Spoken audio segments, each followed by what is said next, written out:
একটা মালাই রোল খেলে আরেকটা মালাই রোল খেতে ইচ্ছে করে, এতটাই পছন্দ আমার এই মালাই রোলটা।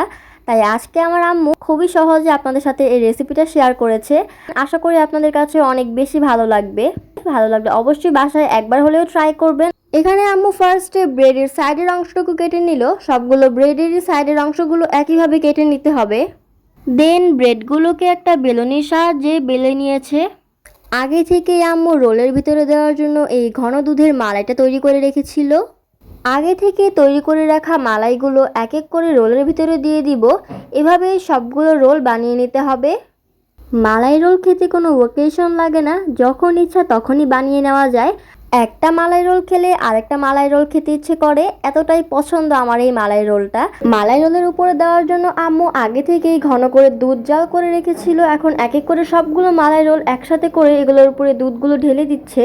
এখন আম্মু মালাই রোলের স্বাদ আরও দ্বিগুণ করার জন্য পেস্তা বাদাম, কাজু বাদাম এবং স্যাফরন ছিটিয়ে দিচ্ছে। এখানে আম্মু ডেকোরেশনের জন্য সবগুলো মালাই রোলের উপরেই কিসমিস ছিটিয়ে দিয়েছে। তৈরি হয়ে গেল দুনিয়ার সবচেয়ে সহজ ডেজার্ট মালাই রোল। আপনাদের কাছে যদি এই রেসিপিটি ভালো লেগে থাকে তাহলে অবশ্যই একবার হলেও বাসায় বানিয়ে ট্রাই করবেন। আশা করছি আপনাদের কাছে অনেক বেশি ভালো লাগবে। ভিডিওটি ভালো লাগলে অবশ্যই লাইক, কমেন্ট, শেয়ার করে পাশে থাকবেন। খুব শীঘ্রই দেখা হচ্ছে নতুন কোনো ভিডিওতে। আল্লাহ হাফিজ।